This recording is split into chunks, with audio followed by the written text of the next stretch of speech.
네, 댓글로 달아주신 질문에 대해서 제 나름대로 생각하는 답변을 드리는 시간입니다.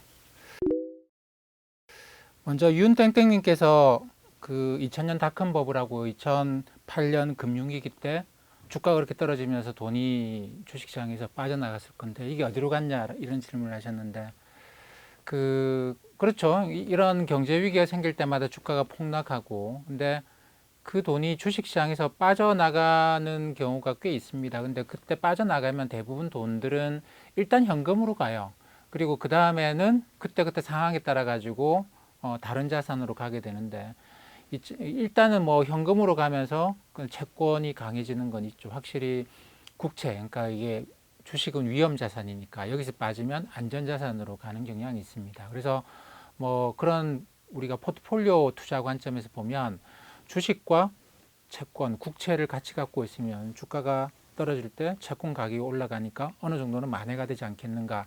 뭐 그래 왔죠. 그동안 그래 왔는데 지금은 사실 금리가 거의 제로다 보니까 주가가 더 떨어지는 일이 생겨도 채권 가격이 그렇게 올라갈 만한, 금리가 내려가야지만 채권 가격이 올라가는데 금리가 거의 제로다 보니까 채권 가격이 올라가는 일이 잘 안 생길 것 같아요. 그래서 예전에는 일단 뭐 주가가 떨어지면 채권 가격이 올라가는 효과는 예전에는 있었다. 근데 이게 앞으로는 아마 없을 것 같다. 이런 식의 생각을 합니다. 그리고 또 나간 돈이 당연히 또 안전자산을 생각하는 금으로도 많이 갔죠. 근데 요거는 금은 또 그냥 채권하고 다른 자산이에요. 금은 사람들의 수요가 증가해야 되는데 2000년에서 2000년대 중반에는 뭐 중국이나 인도에서 원래 금을 좋아하는 분들인데 경제가 성장하고 소득이 올라가면서 금에 대한 수요가 폭발적으로 증가했죠. 그러면서 금값이 굉장히 많이 올라갔습니다. 굉장히 많이 올라갔는데 2008년에도 그런 일 똑같은 일이 생겼어요. 금값이 올라갔는데 그 다음에 금값이 다시 떨어집니다. 왜냐하면 2000년부터는 주가만 떨어진 게 아니고 달러와 약세가 계속됐거든요.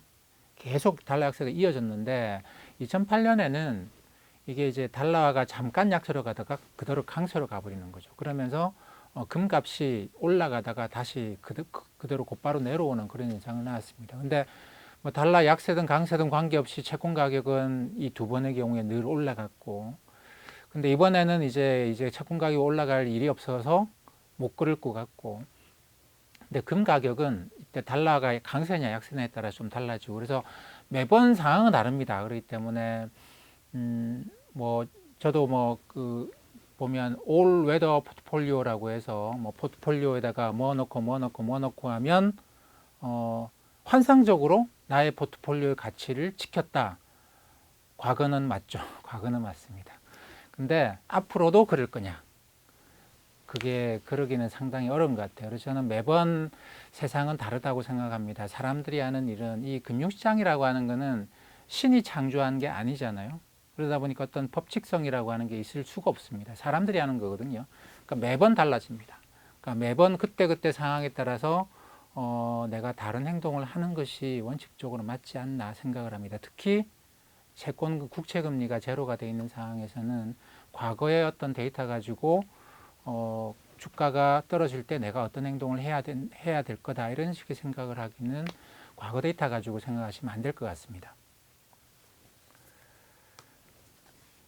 그 다음에 성땡땡님께서는 이런 질문을 하셨어요. 채권에 대한 질문인데 그 금리하고 채권 가격은 반대로 움직이죠. 금리가 내려간다는 이야기는 채권의 가격이 올라간다는 이야기고, 금리가 올라간다는 이야기는 채권 가격이 떨어진다는 이야기다. 이것까지는 이해를 하고 계시는데, 근데 채권을 사려는 수요가 많으면 채권 수익률이 낮아진다. 사람들이 채권을 많이 사려고 하면 금리가 내려간다.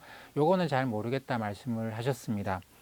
그 채권에서 우리가 또 헷갈리는 것 중에 하나가 뭐냐면 채권 금리라고 하는 게 두 개가 있는 거예요. 이걸 전부 다 이제 금리, 이자율 이렇게 이야기하니까 이게 좀 혼돈을 주는데 금리에 두 가지가 있습니다. 가령 기업이라고 생각을 해보죠. 기업이 채권을 발행합니다. 회사채. 발행할 때 금리가 있어요. 이 금리는 정해졌죠. 가령 3년짜리로 채권을 발행했다면 이 금리는 정해졌습니다. 발행할 때의 금리는 정해졌는데 그러니까 기업이 부담하는 금리는 이 금리예요. 근데 시장에서는 맨날 금리가 바뀝니다. 이걸 유통 수익률이라고, 이걸 발행 수익률이라고 이야기하는데, 발행 수익률은 딱 정해져 있고, 우리가 흔히 말하는 금리, 이자율, 뭐 채권 수익률이라고 이야기하는 것은 전부 다 유통 수익률입니다. 자, 좀 우리가 정리해서 한번 이야기를 해볼까요? 예를 들어서 A라는 기업이 채권을 발행합니다. 그 채권에는 뭐라고 적혀 있느냐면, 요즘은 실물로 발행 안 하기 때문에 적혀 있는 게 없습니다만, 옛날에 실물로 발행할 때는 이런 식인 거죠. 100만 원을 3년 후에 드리겠습니다. 그럼 내가 이 채권을 사면 3년 후에 100만 원을 받는 거예요. 근데 지금 이걸 100만 원에 사가세요, 이러는 거죠. 아니, 3년 후에 100만 원 받는 건데 지금 왜 그걸 100만 원에 사냐? 이 채권 증서를 사가는데. 근데 그 채권 증서에다가 밑에 이런 쿠폰이 붙어 있어요. 뭐 전봇대 뭐 과외합니다. 전화번호 밑에 붙여놓은 것처럼 쿠폰이 있는데, 가령 6개월에 한 번씩 이자를 준다고 하면 이걸 이제 3년짜리니까 6장을 붙여놓는 겁니다.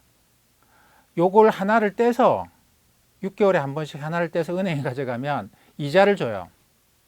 6번. 맨 마지막에는 이 100만 원짜리 하고 쿠폰 하나가 남아있겠죠. 요걸 들고 은행에 가면 내가 3년 전에 투자했던 100만 원과 이자에 해당하는 6개월 이자에 해당하는 쿠폰을 줍니다. 요게 원래 채권의 방식인데, 이 밑에 들어가는 쿠폰이 얼마를 주겠다. 그러니까 가령 100만 원이니까 1년의 금리를 뭐 저기 2%라고 하죠. 2%라고 하면 반기에 만 원씩, 반년에 만 원씩, 1년에 2만 원 준다라는 거 아닙니까? 그러니까 이거는 100만 원이고, 요 하나의 쿠폰이 떼서가면 만 원씩을 주는 그런 쿠폰이에요. 이때 2%라고 하는 거는 기업이 주는 거죠. 뭐 이 100만 원에 대해서 반년에 만 원씩. 이게 발행금리입니다. 2%가. 이거는 변하지 않아요. 기업은 이 채권을 발행함으로써 자기가 연간 2%의 이자 부담을 갖는데, 이거는 변하지 않습니다. 이게 발행금리입니다. 발행금리고. 근데 이제 이 채권이 시장에서 유통이 되기 시작을 해요. 유통이 되기 시작을 하면 상황이 바뀔 수가 있죠. 한국은행이 금리를 낮춘다든가, 뭐 경기 침체가 와서 금리가 낮아졌다라고 할 때 발행금리가 낮아졌다는 건 아닙니다. 아무리 그런 일이 생겨서 시장금리가 낮아지더라도 이 기업은 자기가 100만 원에 대해서 1년에 2만 원씩의 이자 부담을 해야 된다라는 발행금리는 전혀 변할 수가 없는 것이죠. 이거는 계약이에요. 약속이에요. 변할 수가 없습니다. 근데 이제 시장에서 금리가 떨어졌대요. 그래서 시장에서 금리가 떨어져가지고 이제는 1년에 1%라고 합니다. 1년에 1%. 그럼 나는 이 증서를 사가지고 지금 아직까지 며칠 지나지도 않았어요. 며칠 지나지도 않았는데 3년 후에 100만 원 받는데 1년에 2만 원씩의 이자를 주는 채권을 나는 갖고 있거든요. 나는 갖고 있습니다. 내가 이거 100만 원에 샀어요. 뭐 어제라고 하죠. 어제 100만 원에 샀는데 하루 만에 이제 금리가, 시장금리가 절반으로 떨어져서 이제 1%가 됐습니다. 나 3년 후에 100만 원 받기로 했고, 누가 내한테 이 채권을 팔래요. 팔아라고 합니다. 나 100만 원에 팔까요? 어제 내가 100만 원에 샀기 때문에 그냥 100만 원에 팔까요? 그러신 분들은 없을 거예요. 아니, 지금 시장에 100만 원 투자하면 1년에 이자 만 원 주는데, 나는 이자 100만 원, 2만 원씩 주는데 내가 왜 100만 원에 팝니까? 그럴 수는 없죠. 이자를 훨씬 더 많이 주는데 당연히 100만 원보다 내가 더 비싼 가격에 이 채권을 팔아야 됩니다. 얼마가 될지는 이제 계산을 해봐야 되는데, 제가 듀레이션 가지고 계산을 해보면 이런 경우에는 한 3% 정도 더 받아야 될 것 같은데 103만 원? 요거는 제가 계산을 좀, 채권을 오랫동안 잘 안 보고 있다 보니까 좀 그렇긴 한데, 이게 3년짜리 채권이면 우리가 그 만기가 3년이죠. 요걸 듀레이션을 금리가 2%면 한 2.8, 2.7, 2.8 정도 하겠네요. 그러면 금리 1%포인트의 변화에 대해서 채권 가격의 변화는 그거에 2.8배, 2.9배 정도로 계산을 하면 3% 정도 더 비싼 가격에 팔면 되겠네요. 뭐 그렇게 해서 103만 원, 뭐 그렇게 하면 될 것 같습니다. 제가 좀 계산이 조금 이상하긴 한데 그 계산은 정확하지는 않고요. 그 계산이 정확하지 않고, 어쨌든 채권 가격이 올라간다라는 것은 이런 의미죠. 그러니까 금리가 내려갔으면, 유통 수익률이 내려갔으면, 발행 수익률이 내려간 게 유통 수익률이 내려갔으면 당연히 나는 더 비싼 가격으로 채권을 팔아야 된다라고 생각을 해야 됩니다. 그렇기 때문에 금리에는 여러 가지가 있는데 가장 중요한 게 발행금리는 변하지 않습니다. 이거는 계약이에요.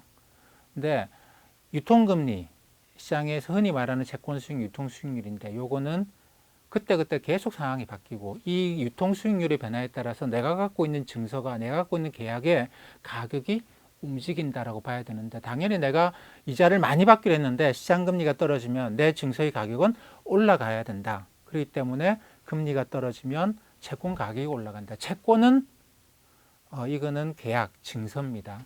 그렇기 때문에 당연히 가격이 올라가야 된다라고 보시면 되겠죠.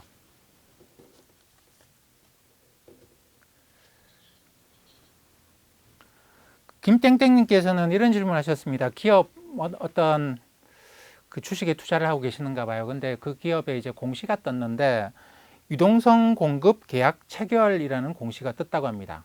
그러면서 LP라고 붙여놓더래요. 이 LP는 뭐냐면 리퀴디티 프로바이더, 유동성 공급자라고 하는 겁니다. 보통 이제 기업들이 어떤 증권사하고 이런 계약을 체결하는 경우가 있는데 이거는 어떤 계약이냐면 이 기업이 그 거래가 잘 없어요. 거래가 잘 없어서 이게 이제 뭐 사자 저 위에 있고 그 팔자 저 위에 있고 사자 저 밑에 있고 그래서 도대체가 사자 팔자가 중간에 호가갭이라고 해요. 호가갭이 너무 커서 거래가 잘 체결이 안 되는 거죠. 그래서 뭐 하루에 몇 주 계약 거래 안 되고 뭐 이런 식의 일이 계속 발생을 하는 경우에 유동성 공급자는 어떤 역할을 하느냐면 이 어제 종가에서 호가를 이 종가 기준점을 중심으로 해가지고 저 위에 팔자 저 밑에 사자가 아니고 요맘쯤에 사자 팔자를 자기가 양쪽 호가를 다 내는 겁니다. 한쪽으로 사자만 내서 가격을 올리거나 팔자만 내서 가격을 낮추는 게 아니고 그래서 이제 유동성 공급자라고 이야기하는 건데 사자 팔자의 호가를 다 좀 갭이 크지 않도록 내놓으면 그러면 이제 다른 제3자가 사거나 팔겠다고 하는 사람이 저 가격에서 사지는 못하겠다. 근데 이 좋은 가격에 나왔네. 이 가격에서 사자라고 하겠죠. 또는 이 가격에 팔자라고 해서 거래가 좀 활발하게 일어날 수 있다는 겁니다. 이걸 이제 이런 거를 기업이 하는 게 아니고 증권사가 이걸 해주는 그걸 유동성 공급 그 계약이라고 이야기를 하는데 뭐 워낙 주식 거래가 활발하지 않으면 이걸 통해서 주식 거래를 활발하게 하고 제대로 대한 기업 가치로 주가가 형성되도록 만들려고 하는 그런 거라고 봐야 되겠죠. 쌍시오 땡땡님께서는 이런 질문을 하셨습니다. 옵션 만기는 주식시장에 어떤 영향을 미치나요? 요즘은 옵션 만기가 주식시장에 큰 영향을 못 미치는 것 같아요. 왜냐하면 파생상품하고 현물시장, 가령 선물하고 현물, 요걸 주식시장 보통 이야기를 하고 요거는 파생상품을 이야기하는데 선물 이야기를 가지고 한번 해보죠. 그래서 이제 지난번에도 그런 말씀 한번 드렸습니다만 누가 선물을 대량 매도해서 가격을 훅 떨어뜨리면 현물 가격도 훅 떨어집니다. 누가 이제 선물 매수를 엄청 많이 해가지고 선물 매수가 되면 현물 가격도 같이 올라가는 그런 경향을 갖고 있어요. 이 때문에 이게 이제 그 전에 선물 매수를 많이 해서 가격을 이렇게 끌어올려 놨다가 그럼 현물 가격도 올라가겠죠. 만기일 날 가서 이 선물을 한꺼번에 정리를 한다. 그럼 만기일 날 가서 주가도 같이 한꺼번에 훅 떨어지는 이런 경향을 좀 갖고 있습니다. 그래서 보통 이제 우리가 그런 것도 관찰하죠. 그러니까 외국인이나 어떤 기관 투자자들이 선물 포지션이 많다. 선물 매수를 좀 많이 했다.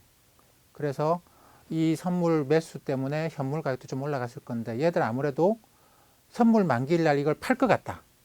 그러면 주가도 떨어지겠네? 이렇게 생각할 수도 있고 아니다. 얘들 팔고 그 다음 선물을 또 매수할 거다.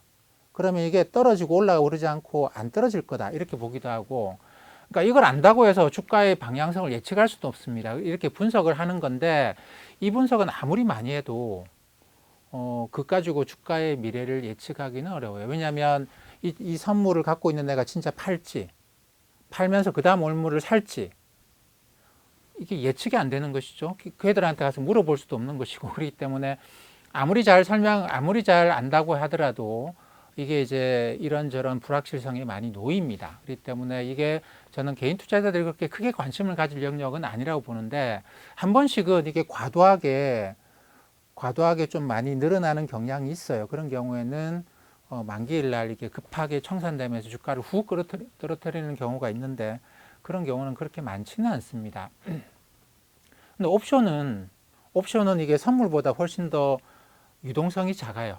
근데 2000년대 초반에는 개인 투자자들이 옵션에 엄청나게 많이 옵션 시장에 들어갔거든요. 그러면서 이제 그때는 외국인이 아니고 개인들이 옵션 가격을 막 끌어올리면 그것 때문에 선물 가격도 막 올라가고 현물 가격도 막 올라가고, 그래서 개인 투자자들이 막 던지면 같이 떨어지고 하는 경향이 꽤 강했습니다. 근데 그 이후로 특히 2008년 그때 이후로 개인 투자자들이 옵션 시장에 진입하기가 굉장히 어렵게 만들어 놨습니다. 증거금을 확 올려버렸거든요. 2008년에 워낙 이것 때문에 문제가 좀 심해졌어요. 개인 투자자들의 이제 파산이 좀 많았고, 그래서 이걸 제도적으로 개인 투자자들이 옵션 시장에 쉽게 진입하지 못하도록 장벽을 강화시켰습니다. 그러고 나니까 옵션 시장이 선물 시장이나 현물 시장을 움직이는 힘은 현저하게 약화된 것이죠. 약화되면서 옵션에 지금은 옵션 만기일에 주식시장의 영향력은 뭐 거의 없다고 봐야 됩니다. 물론 이것도 뭐 매번 그런 건 아닙니다만 사실 그렇게 크게 신경 안 쓰셔도 되지 않겠는가. 그래서 저는 선물 옵션 만기일 새 마녀의 날 이런 이야기를 하면서 뭔가 대단한 것처럼 이야기하시는 분들이 계시는데, 그거는 선물 옵션만 전문적으로 하시는 분들한테는 뭐 그날이 대단한 이벤트인 것만 맞습니다만, 주식 현물을 하시는 분들 입장에서는 저는 별로 신경 쓸 필요 없다고 봐요. 간혹 한 번씩 이것 때문에 뭐 주가가 그 선물 옵션 만기일 날 주가가 크게 하락하는 경우가 있는데, 저는 그러면 그건 뭐 그냥 매수하면 된다고 봅니다. 왜냐하면 이거는 기술적으로 떨어진 것이거든요. 물론 그러고 나서 그 다음날 또 떨어지는 경우도 있습니다만, 그렇기 때문에 이때는 꼭 사시면 됩니다라고 저는 말씀을 못 드리겠습니다만, 이게 추세를 만드는 건 아닙니다. 때문에 선물 옵션 만기일에 대해서는 그런 게 그렇게 돌아가는가 보다라고 하는 거 아시는 게 굉장히 도움이 되긴 합니다만, 그래야지만 다른 사람들이 이거 너무 중요한 거야 라고 할 때 진짜 내가 그것도 모르고 지금 주식하는 거야? 그러실 필요가 없다라는 겁니다. 좀 알아보시면, 제가 지금 말씀드린 게 단데요, 이 정도만 아시면 다른 사람들이 이게 뭐 진짜 중요한 거야 라고 이야기해도 그럴 수도 있고 아닐 수도 있고, 뭐 세상 일이 다 주식시장에 영향을 미치는 요인들이 다 그러니까 그거 신경 안 쓰셔도 돼요 라고 말씀하시는 게 좋겠다 싶습니다.